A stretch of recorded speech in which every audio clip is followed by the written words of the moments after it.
Hello, everybody. How are you guys doing? Welcome to another fabulous episode with the Money Feed MD podcast. All right, for those that are here listening, hello. If this is your first time on my platform, listen, get ready because I have a delightful episode that's going to be loading for you today. So there's this thing that I've been doing on my platform, and I will tell you why I do it. It's called the power of her money story. And the reason why is because I know you guys love me and I do love you as well. If you don't love me, you'll not be listening to my podcast. And if I don't love you, I'll not be making this podcast. So we love each other. Let's just assume that fact. However, sometimes you're like, okay, Latifa, we love you, but we want to hear from other people. So I bring some people onto my podcast because I think there's a lot that we can learn from them. There's a lot that I can learn from them. And really, I want you to understand that there are women just like you that are part of our community here at Money Fit MD that are doing crazy ish in this life. And they started out just like you. So if you are listening right now, this was them a few months ago. They were listening to this podcast. They were hearing me talk and scream and yell, get your money ish together, right?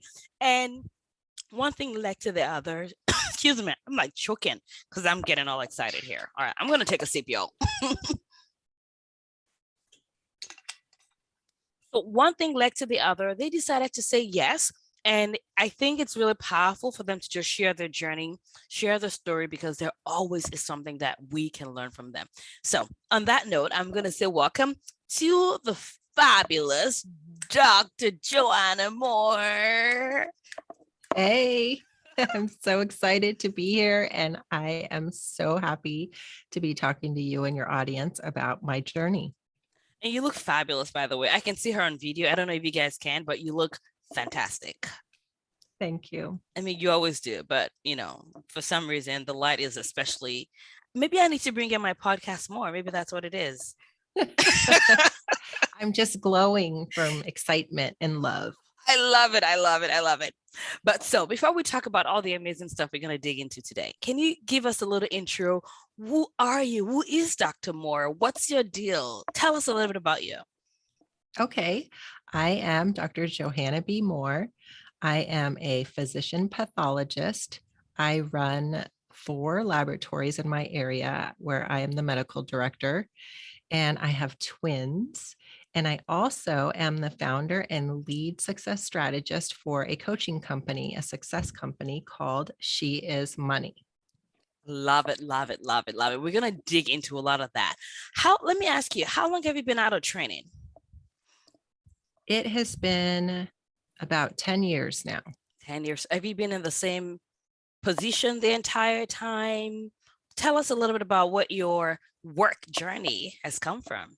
Oh, okay. Well, that is a little bit of a Pandora's box, but it's very relevant to why I started She Is Money. I guess it all begins in medical school when I was getting ready to match. I decided I wanted to be in pathology, and I decided that I wanted to match at one of the best institutions for pathology. I was in medical school at The Ohio State University, so legitimate medical school, but I always felt like I was a little bit behind my peers. I always had that feeling that I just wasn't enough. Nonetheless, I still thought that I should throw in my hat to go to Stanford and Harvard and all the New York schools and, everywhere amazing. Well, that sounded like a really great plan until the day before match day.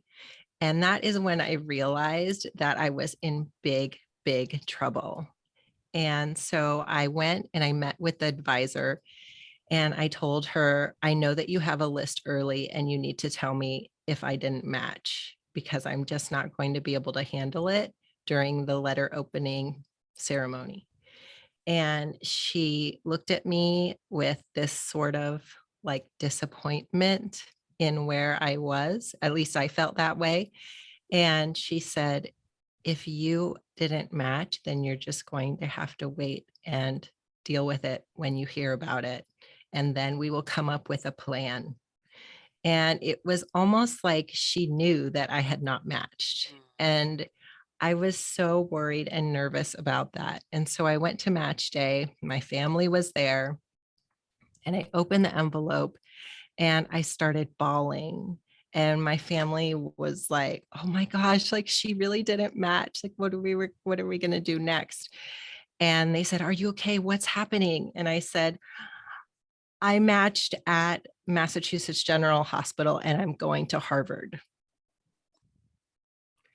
And from then on, it was like I was getting all of these amazing gigs. I got my fellowship in dermatopathology. I finally got my job in the Central Coast and of California. And I felt like all these amazing things had happened to me. And it was interesting because I remember right before match day, I was talking to a friend of mine who was a psychiatrist who was already, a working psychiatrist. And she said, "Why do you want to go to all these amazing schools so bad?" And I said, "Because I want to prove to myself that I'm good enough." And she looked at me and she said, "But you don't have to prove to yourself that you're good enough. You already are good enough." But I didn't understand what she was saying. So this whole time, every time I got a new accolade, I thought, okay, well, the next one, I'll be able to prove to myself that I'm good enough. And so finally, I got my first job, as I said, in California. And I was sitting at the pool and I was watching the water. And I thought, I finally made it. I'm good enough. But guess what? That lasted only as long as it took my toenail polish to chip. Wow. And so that continued even throughout the first 4 or 5 years of my attending life, that every time I thought, when I get the next bonus next year, then I'll feel good enough. When I get my partnership position, then I'll be good enough. When I get the directorship, then I'll be good enough. And guess what? Every time I got something new, it was like, it didn't feel good. I just felt overwhelmed, disappointed. I felt at the end of my rope. I felt like I was disappointing my family when I was at work, and I felt like I was disappointing work when I was with my family. And finally, I thought, this has to end. I need to figure out what success really is.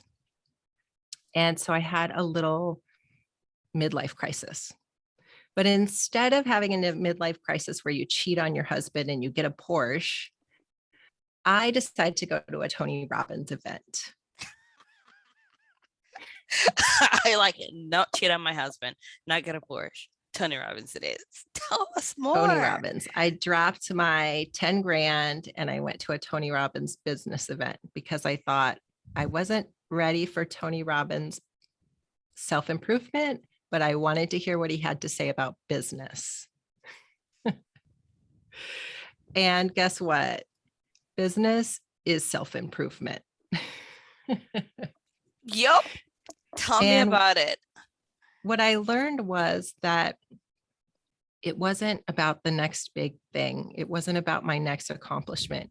It was about feeling safe and secure in my own person and knowing my own worth and my own value. And once I started working on that, all of a sudden I realized that I was successful and I was doing amazing, and I should be happy in my day, and I should be able to finish my day not worried so much about the next day. And that was an amazing feeling. But you know what's so amazing about that is that we work on it every single day, no matter who you are. And that was one reason why I was so, so happy to have met you, because I felt like I had figured it out with my own person, with my own family, with my businesses, but I hadn't really figured it out and how it related to money. And that's where you came in. So I really have to thank you for that. Wow. Okay. So we're going to go back, way back, because I was just like, listen, I've known you for a couple months now, and there's so much that I had no idea or knew about you. And so, I mean, I almost want to call the lady that had the match envelope butthole. I'm like, what the hell? That's like one of the most stressful events in the life of anybody, right? And I get it. We all want to find out at the same time, but you had the freaking envelope. You could have just said, you matched. I can tell you more. You matched. So you can get a good Right? night's sleep, right? No, Right? she didn't give me that Oh my luxury. goodness. What the heck? People are all kinds of mean, man. Well, I don't know. Maybe they're trying to be fair, but whatever.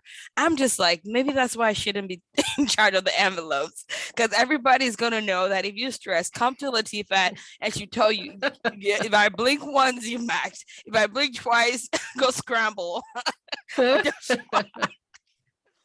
I have to say, the things you shared are so common among us physicians in terms of that not enough, because a lot of times physicians are hardworking, right? We know that we have to be the cream of the crop, we have to be excellent to reach this place that we're in.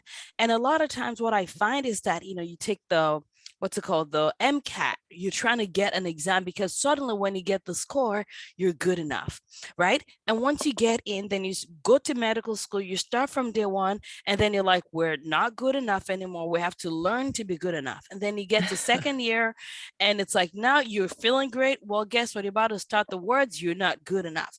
And it's just so much in our training that as we already are selected as this hyper focused perfectionist tendency people, and now we're in medicine and that is continuing to be selected for, even it's like all the time, you're good enough, you're not good enough. And now we have like the patient satisfaction scores and all the stuff. Like, I want something external of you to tell you that you're good enough, because suddenly, now that you're like whatever percentage on, we have our own equivalent of the patient satisfaction score, suddenly you get to get this sign that you are a great physician.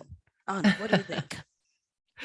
Yeah, it's really a terrible hamster wheel that is very hard to get off of. And if you believe that other people's opinions are what make you you, then it's very, very challenging life. So I know that you mentioned the conference, the Tony Robbins conference you went to. Was that the main part? Like, was that the main starting point for you? Or was there any other thing? Like, at what moment did you start to realize that I have to do this? I have to be enough. And what was the first step you took in your journey to be enough? Well, the time that I was going to Tony Robbins and why I thought the next thing I needed to do was to learn business was because I was in the middle of a conversation with my boss at that time about partnership. And so he's told me, well, if you get your MBA, then maybe you'll become a partner. And so I thought, uh, I don't really think I want an MBA right now, but I'll do this, start going to business conferences. Mm. And so I thought that that was sort of like my next fix, like the next thing that was going to make me okay. And I was really starting to realize that my boss was never going to make me a partner and that we were never going to see eye to eye. And I was starting to wonder if it was me. And I was wondering if maybe that thought that it was me and I was not enough was wrong. And the reason why I was thinking that was because the evidence of how he was acting and how he was treating his business didn't align with what I expected to be like somebody that I wanted to be like. And so I thought, well, maybe his opinion isn't what I have to go by anymore. And maybe I don't have to stay in this job and maybe I can start my own job or get a different job with somebody else. And I started to think of other choices. And that gave me so much freedom to just realize that maybe I could depend on something else besides this one person that I had been depending on. And I think that's what really pushed me to spend the money to go to his conference because for me at that time, it was just so much money. I mean, it was sort of like a leap of faith at that point. Wow. And do you think you got your value? Absolutely. Absolutely. And I got my value immediately because, as you know, any great speaker in the self development category of life, they speak to you becoming the person that you really wish you were. And he is exceptionally good at that. And he basically brings you in a room and tells you that you can do anything you want. And he explains it in a way that seems so plausible. And um, so I really felt like I got the value immediately. But the amazing thing is that it opened up an entirely new world to me that I didn't even know existed. And so for me, the dividends on that one conference are continuously paying me back. I love it. I love it. And the reason why I bring that up is there's people that are listening that may go 10 grand. That's crazy, right? And you know how I think about money, and people have heard me talk about this, that you think about it in terms of the value you receive in return, right? There's no amount that is too much, because ultimately I can say, would you rather buy a $5,000 building that's going to make you a return of 50 cents, or would you buy a $500,000 building that's going to make you $500,000, right? So at that point, that's how I think about cost, in a way that, like, it's in terms of the return on investment as opposed to just the actual number, because the actual number doesn't mean anything unless you interpret it in terms of the value.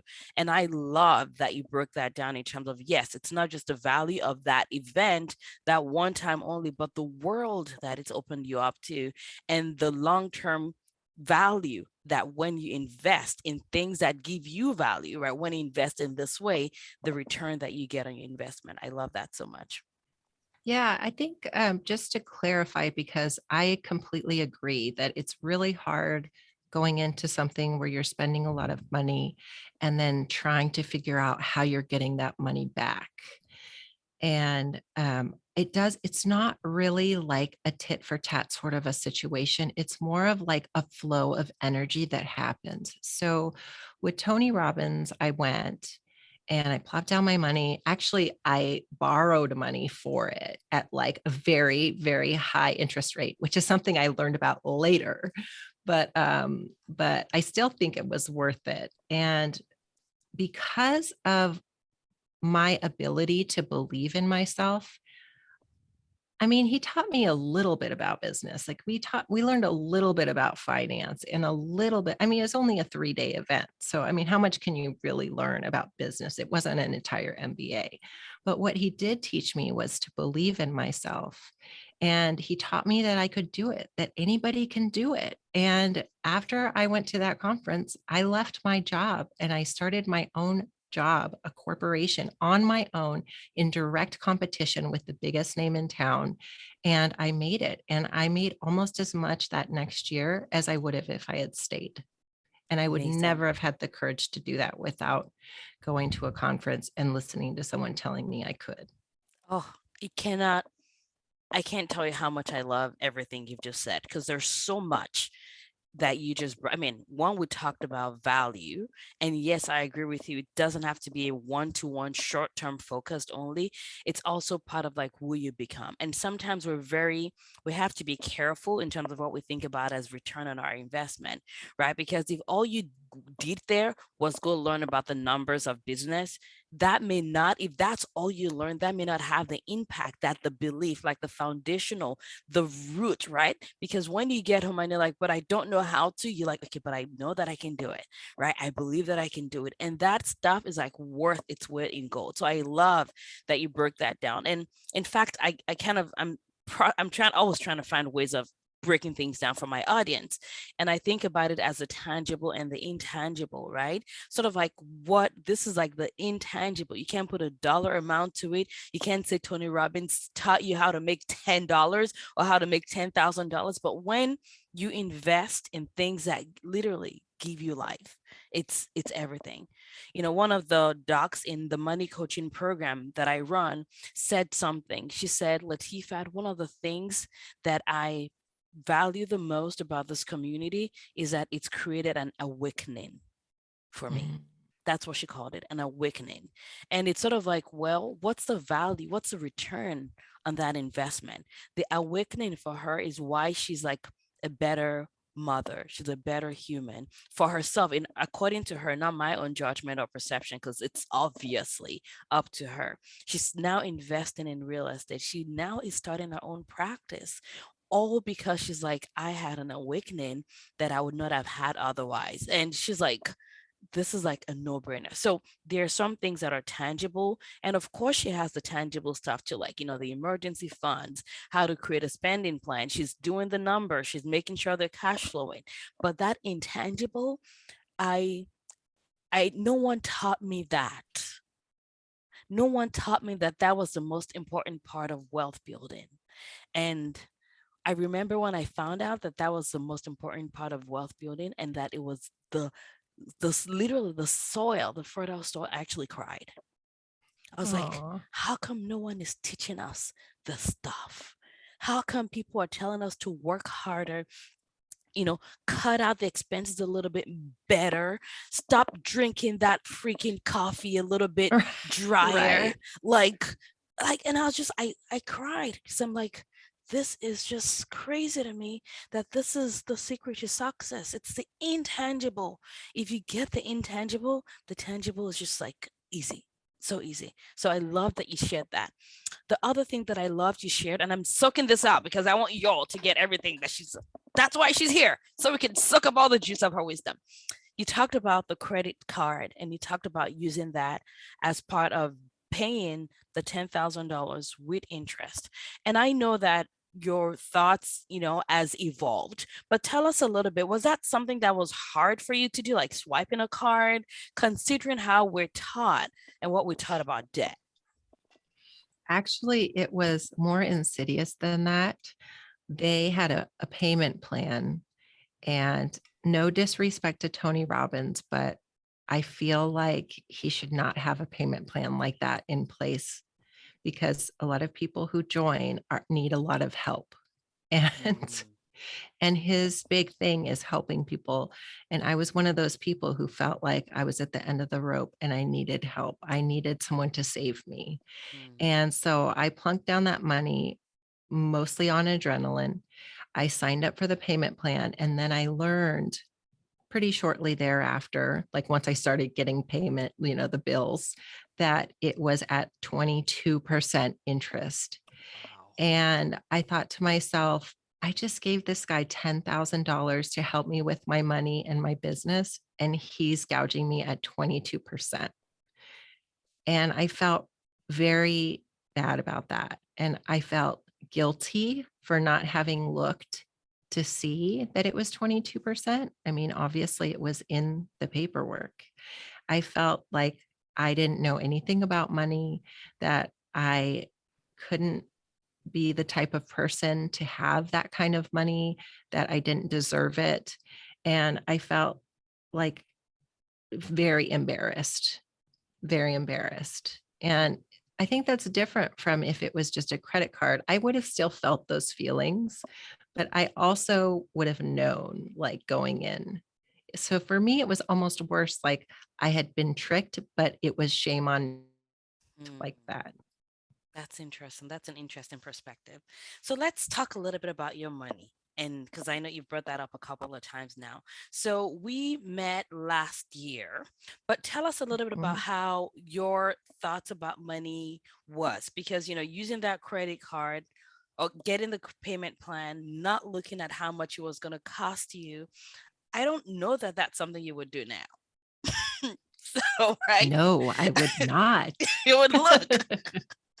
Right? But let's talk a I little bit about where you were then when it comes to money and where you're in, because obviously you're badass, excellent, intelligent physician, like a lot of my audience are, right? So I'm not worried about our level of knowledge. And I think there's a lot of misconception and which brings up shame as well. And used to feel that like if I'm an excellent physician and I don't know anything about my money and I'm worried about my money and hiding, people are going to judge me. And I was actually already judging myself.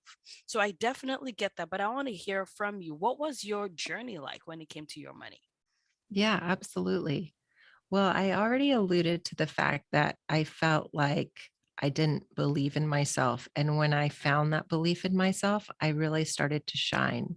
And it went in phases. So I think money was really one of the last things that I got a hold of. And I just didn't believe about it. I felt like it wasn't interesting to me. It was something that made me feel really nervous. And like anytime I thought about looking at the numbers, I would like go fuzzy. And I can remember in residency when we were signing up for our 401ks and people were saying, "Are you going to do a Roth? What kind are you going to do?" And I honestly had no idea what anybody was talking about. And I was too afraid to ask because I didn't want to look the way I felt like I knew nothing. And so thankfully, just by sheer blind luck, I did sign up for a 401k and I did start putting in 10% from the beginning, but I never looked at it ever again. Like it just, I signed up for it and that was it. And I pretty much had that mentality until we started working, really. I just had this feeling that I needed to save as much as I could, but I would save and save and save, and I would not buy that Starbucks coffee, and I would not buy any clothes for myself. And then I would spend like $10,000 on something emotional. Hmm. And it wasn't that I was embarrassed about spending that money on some sort of luxury. It was that I felt fear that I wasn't in control and that maybe that was a bad decision. And I judged myself on it being a bad decision, even though I really wanted what it was and I really got value out of it. And I think that was one thing that I learned with you was that it's okay to spend $10,000, but you need to make sure that it's right for you, that it's serving you, and that it has the value that you want.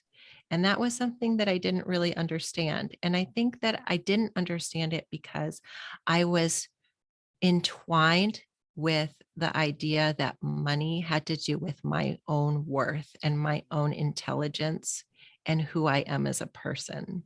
And it was really hard for me to understand that those two things are completely separate and that money, no, being good at money is just understanding the game of how it works and how the pieces get moved. And once you start to understand that and you divorce it from your emotions, then it doesn't matter. It doesn't mean anything. You can go into any negotiation and get what you want because you know it has nothing to do with you and that you're going to be okay no matter what. Oh, you're speaking to my soul. So, so good. Separating money from your worth.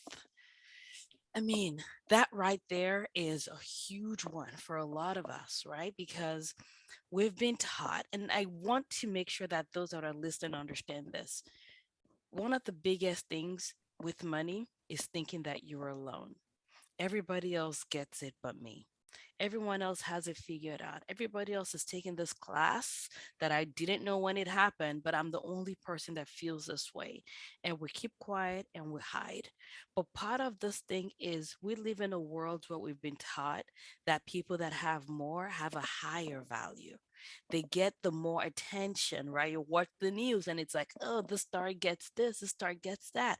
And what happens is subconsciously, we are waiting for when we can have more so that we can finally feel like we have value. And what we Yes. don't understand is that the flip side of that is if we buy into that, it means that we're thinking that people that don't have money have less value. And we're not Yes. going to think that consciously because, of course, you're like, I'm a good person. I'm kind. I like people that don't have money. But that is the implication of what you're thinking if you think that money is going to make you have more value.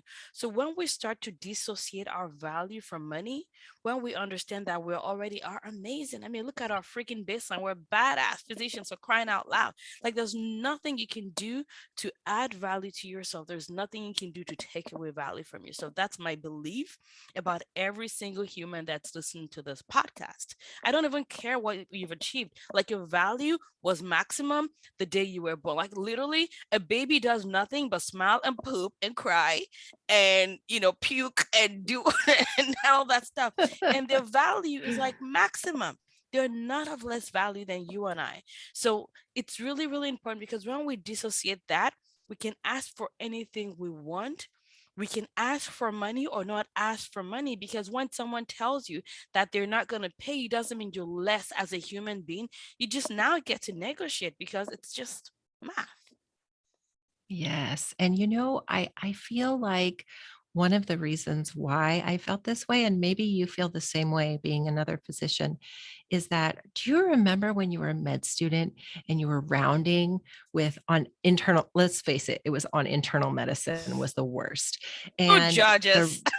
the residents would like throw out like, well, this was in the New England Journal of Medicine, blah, blah, blah, blah, blah.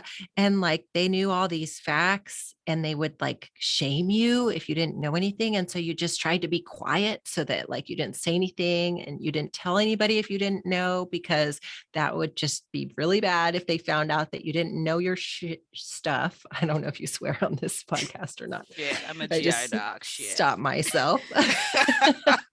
And I like in a way that's how I felt about money when I wasn't asking anybody what a Roth was, because I didn't want everybody else around me to know, oh, well, she doesn't know what she's talking about. And I had this like post-traumatic stress Mm. response to like when I was a resident or when I was, a medical student, and people were trying to one up me all the time. Yeah, I mean, that was completely me. Even as a fellow, I would hide whenever anything about money was happening. Like, I had co-fellows that they were always looking at the stock market. I'm like, I don't even know what this is. So I would run away and Yeah, hide, right? And what happens is, number one, in medicine, there's this culture of not talking about money. And then when we feel those ways you just described, we even hide even further from those conversations, which makes us even less likely to have money. So part of it is, and that's why I love, I mean, and that's the thing, like when it comes to money and teaching money, it's never about just the numbers, right? It's about everything else you just talked about, our value, right? The emotional part of it, and divorcing the emotional part of it, being able to like sit through discomfort and understand that discomfort is a currency to change, like learning how our brain works, and then now matching that with the numbers, so that once the numbers comes, you're like, it doesn't matter. I don't care that I don't know this, but I can ask questions. for sure. I Oh, want to go back to what you said about the discomfort, because I yes. think that that was really important too in my journey is so we're both coaches, and in the coaching world, a big part of making a change and a transformation for someone is helping them make a mindset shift. Everyone's heard that mindset shifts. And to me, what that means is changing your thoughts so it's more empowering. And when you change your thoughts so that it's more empowering, it feels better. But the thing is that that's not really when you become fearless. That's just hiding from your fear. And the beauty of what we worked on together is that when you do sit with that discomfort, like, I don't know how much money is in my bank account right now, and I'm not going to look.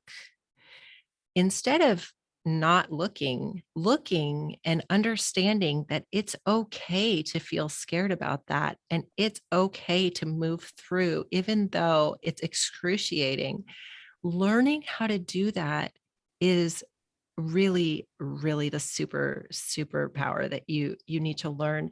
And in fact, I actually have to say that maybe I tricked myself and you, because I know I really tried to not change my thoughts, but I actually changed my thoughts about my thoughts, which I think is like a meta thought change.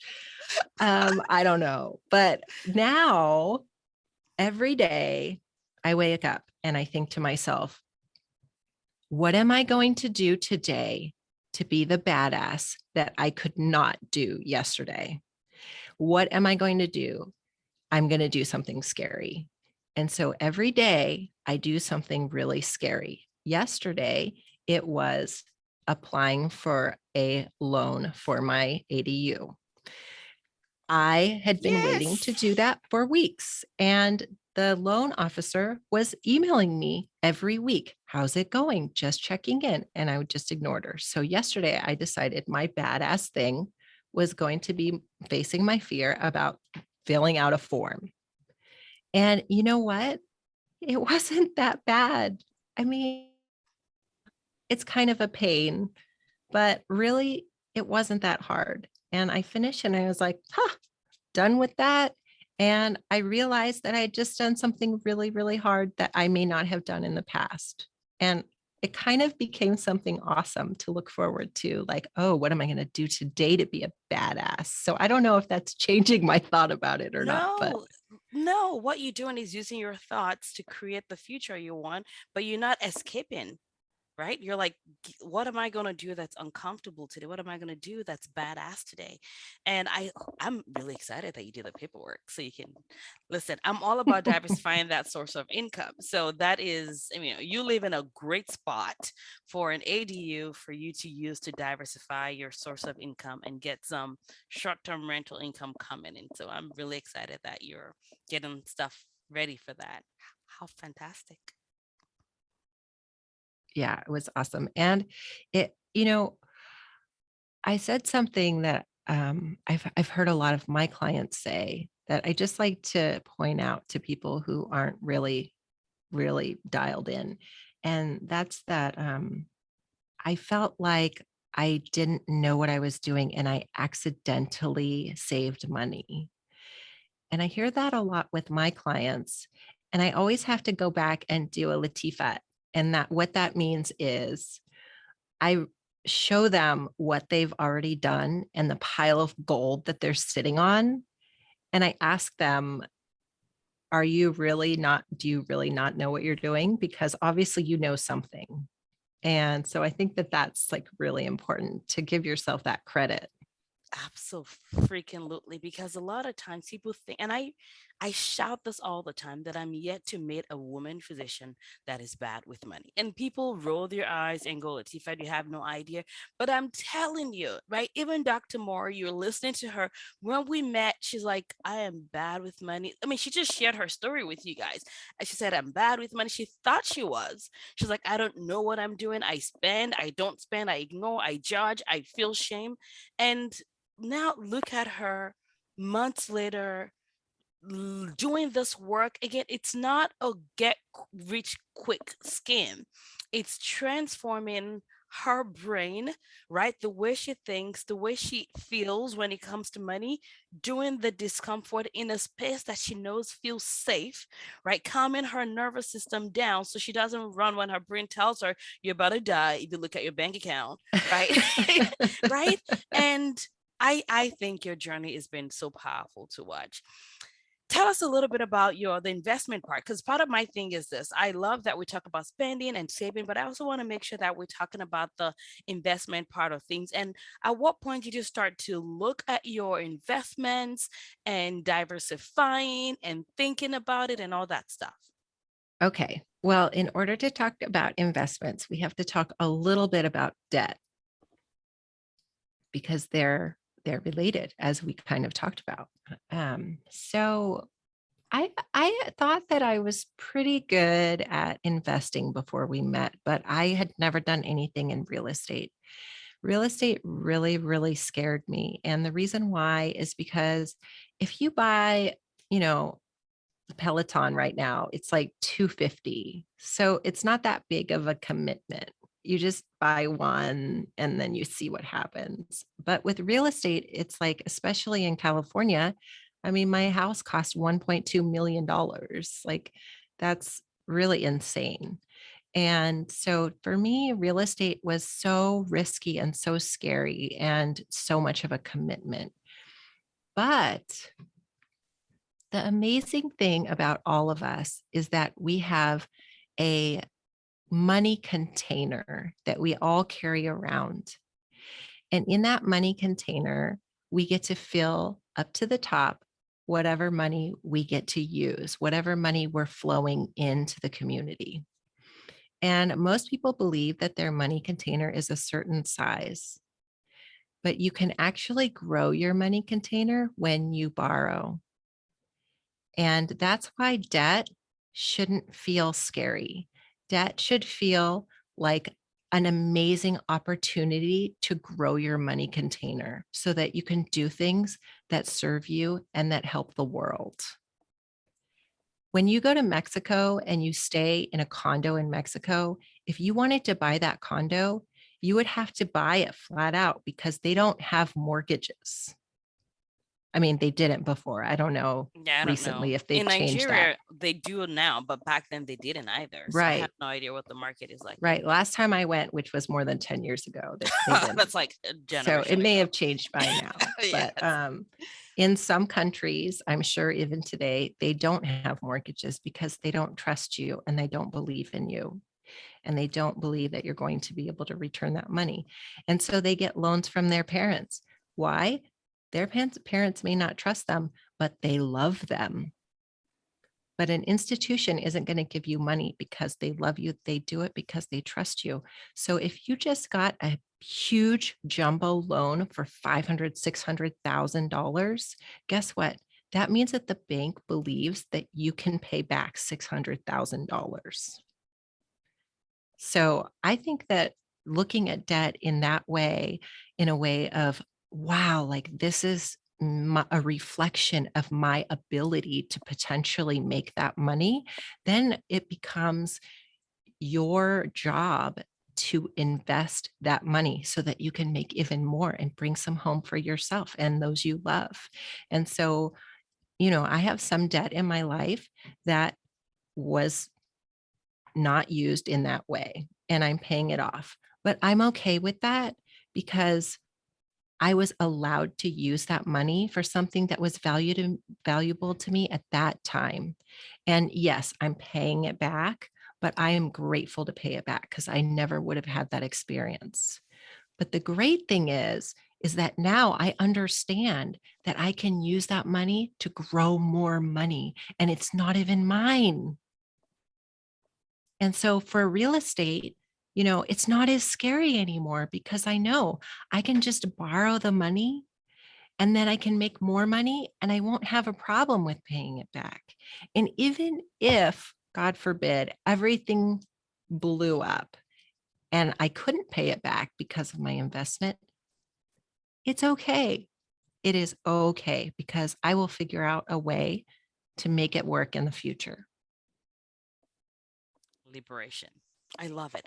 And this is a huge, and I mean, I'm just going to brag, and this is a huge move from where you were before, from feeling horrible and guilty about any kind of debt, because a lot of times we've been taught that debt is bad, and I get it, right?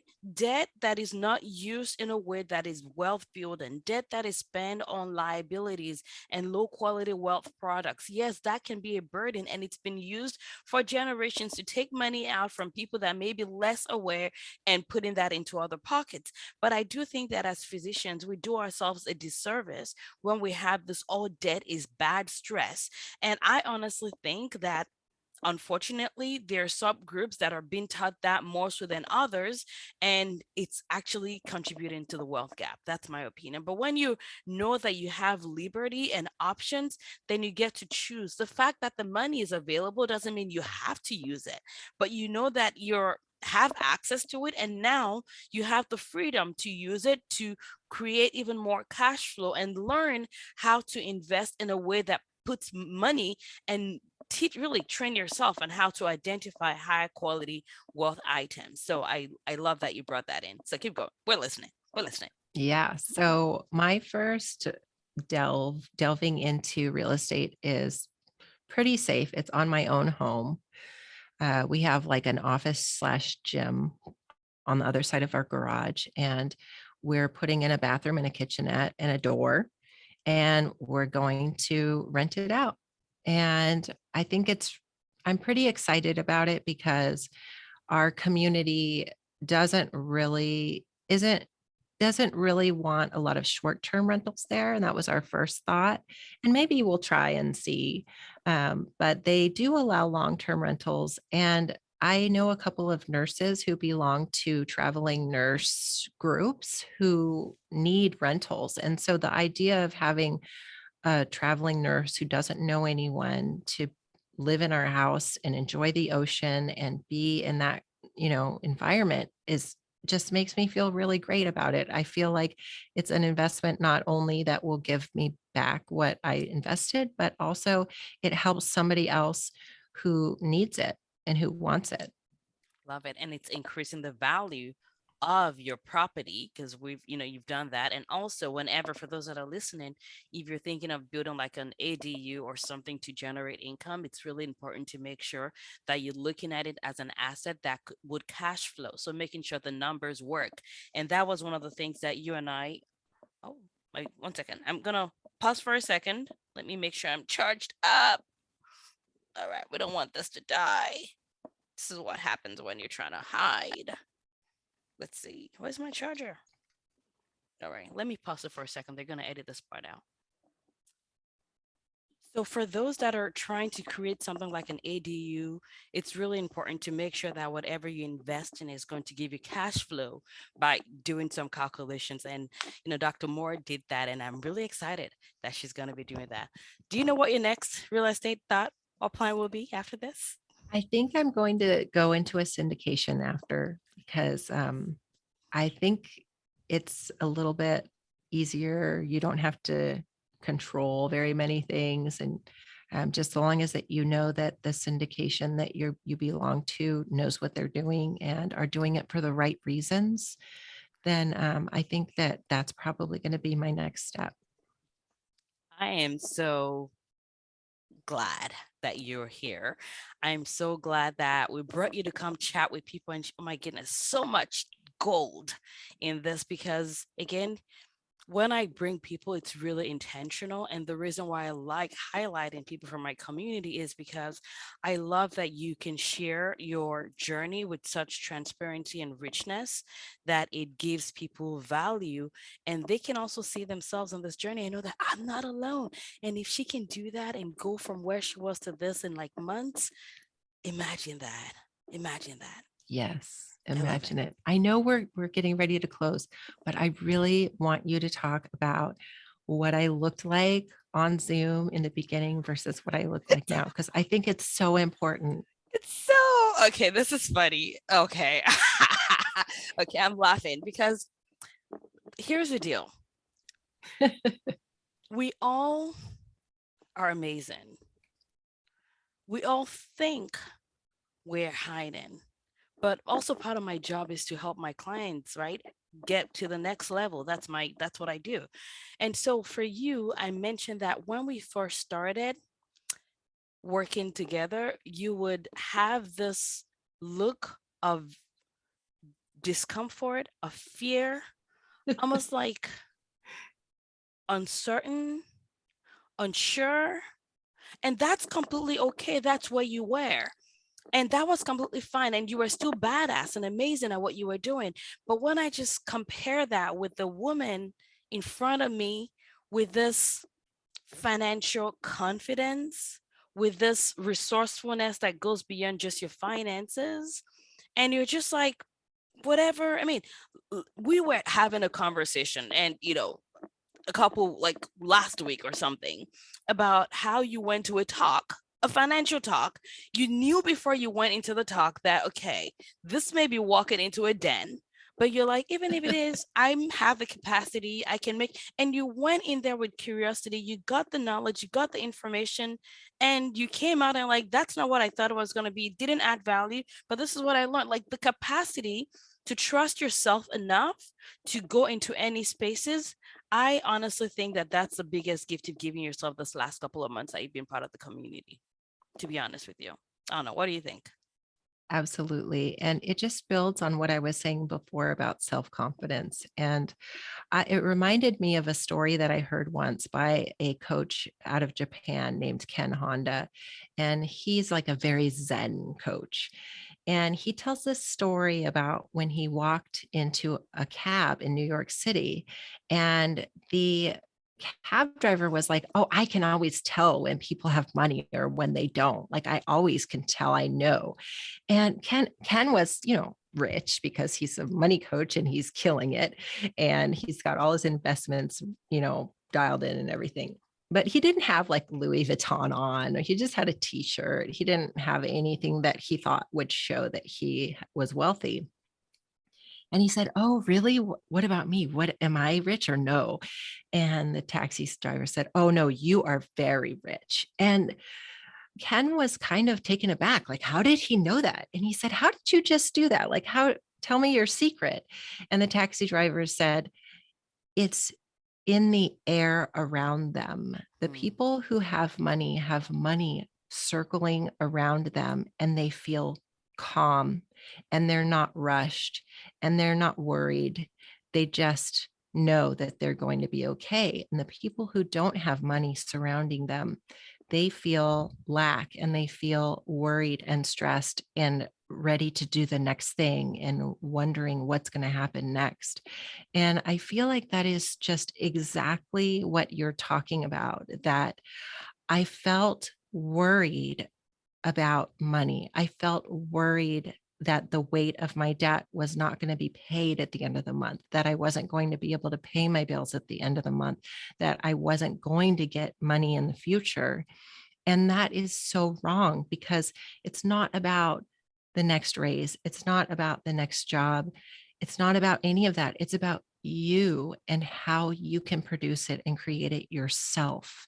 And that, my dear, is true success, is right now, no matter where I am, no matter who I am, even if I'm under a bridge and my children hate me because I'm doing meth, I know that I am successful because it's only what's happening in the moment. And tomorrow it will be different. It will be better because I know how to get out of that.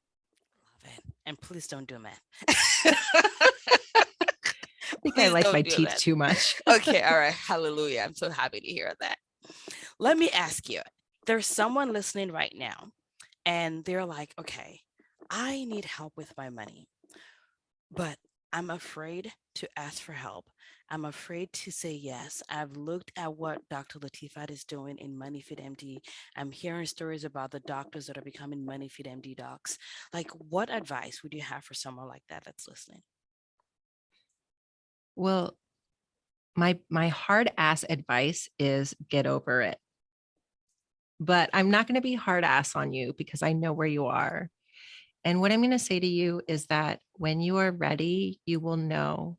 And when I was ready, I knew. I had been following Money Fit for a while. I'd taken some of her free webinars. I'd checked my, found out where I was leaking money. And, I'd been following her for a while, and I was starting to really feel her soul. And it was different from other money coaches that I was paying attention to, because of course I was paying attention to like 10. And I just felt like she really spoke to me. And so one day I opened my email inbox, and there was an email from her. And I felt like it was directly to me. Of course, I'm sure she sent it to a few people, but I felt like she had sent me directly an email. "Johanna, I have an opening on one training. Would you like to join me?" And I said yes immediately because I was ready. It didn't matter how much she said it was, because I was ready. And you know what? When I send out emails, I think about my women because I do love my women. I have to say, because I don't do things that I don't love. I mean, I do, do I have to like sweep the floor? I don't love doing that, right? There's some things we do just to do, but I truly believe in women physicians. I truly believe that when we're well, a lot of great things happen, right? And I know for a fact that we are givers. So when a woman is well and financially liberate, it's a great thing, not just for her, but for everybody I'm never ever gonna meet. So for me, it's that's why I do this. It's because I truly, it's funny. I always tell my friends and my siblings that whenever my siblings are like thinking about getting married, it's really important to me that they marry someone that is like good. And the reason why is my brain, I literally scan my brain. I want people to be okay. So I want to scan and think about them. I know that I may not know what they're doing, but I know that they're okay. And that's how I feel about women physicians. Like when I think about us, and I may not even know your name as us, like I feel this, I just want us to be well. Because so I feel like that's my life's work right now is to help women physicians feel well. And the way that I mean, we was money coaching, but it really is everything, right? Your relationship with yourself, your spouse, your kids, your job, your income, your multiple sources of income, your relationship with money, it changes. And when I'm sitting down here with Dr. Johanna Moore, I'm just like, this is what it's about. It's about women being well. And you have your society, the gift that you are to your society. I mean, tell us a little bit about your society. What do you do there? Just tell us, what do you do there? Absolutely. I'd just like to affirm what you said. It's just so amazing to watch another woman open up and realize that she is secure and that she is free to make any choice that she wants. And part of it is about her, but part of it, like you said, is about the world around you. Because let's face it, ladies, we are the reason why the world around us is the way it is. And anytime that a woman doesn't have to worry about what she's going to do next, she's bringing love and joy and growth to the world around her. And that's really why my society is so important to me. As we said in the beginning, my society is about success in general. We talk a little bit about money, but mostly it's about how to become successful. And for me, success is defined by feeling that feeling of success right now, as we talked about. No matter who you are, you have the capability to sit here in peace, even if there's a storm around you, because you know that you can do whatever it takes. And you're not afraid of that. You're not afraid. And that sense of peace and security and deep joy and fulfillment, no matter where you are, no matter what job you're in, it's so liberating. And then if you combine that with your passion for what your vision of the future is, what you're going to do to change the world and yourself, that just like is the most amazing, amazing combination. And you can do nothing but feel successful. And that's what I teach the women in my group. The women in my group are already successful, but they feel like there's something missing. And sort of like where I was when I was sitting at the pool and I had checked everything off my list. And yet I just felt like there was something more that I was missing. And I didn't know what it was. And I teach women how to find that. They create their own version of success that only they would feel was right for them. And then I teach them how to do it. And it's so amazing just seeing these women realize, have these aha moments of, oh my gosh, like I feel, as you were saying, I feel liberated, like completely transformed just because of one thought that I had to change. Love it, love it. So much good stuff. Thank you so, so much for being a part of my world. Thank you for being a part of our community. Thank you for coming here and just giving so much great stuff. So, where can people find you if they want to find you? Please come find me. I am having so much fun right now on Instagram. My handle is at she.is.money. And I just have a lot of fun on Instagram. I think that it's a great place to meet me and feel like a lot of joy. And if you feel like you like who I am and you want to explore more, maybe learn a little bit more about what I teach, then go to my website. It's www.sheismoney.com. And there's tons of things that you can poke around and check out there. And I would adore meeting you in the society. I mean, the society is really my love letter to the world, and it's tiny but mighty right now. And so there's a lot of one on one direction, and it's such a good time to join if that's something that you feel interested in. Love it, love it. Thank you so very much. But before I let you go, what is one last thing you want to drop as a little bonus for our audience that is watching right now or listening right now? Oh, one last bonus. Word We of went through wisdom. a lot, We dude. went through a lot. I would say that when you listen to Money Fit MD, just take a moment and ask yourself, what is it that you need from Latifa? Because she is an amazing, amazing, intelligent soul, and she truly wants to help you. And if you know what you want, then there's no reason why you can't have that. I love it. If you know what you want, there is no reason why you cannot have that. This has been so delicious for me and for my audience. And I cannot wait to get the messages and read the reviews. And for those that are listening, I want you to share it because this is a beacon of hope. This is a glimpse of hope, right? There's so many people that are just like us, how I was 6 years ago, right? Just like Dr. Moore was just sharing right now. And they just need to hear her voice. They need to hear the encouragement, hear they're not alone in their money journey. And no matter what it was like for them, there is hope. And that hope, we need to spread that word. So be sure to share this. And thank you for listening. And thank you again, Dr. Moore, for being here. It's been a pleasure having you. Oh, it was so amazing. And I just think that there's so much out there that we can do to share with the world. I hope that the women in your community enjoy it. Thank you. All right, everybody. See you in the next episode. Bye bye.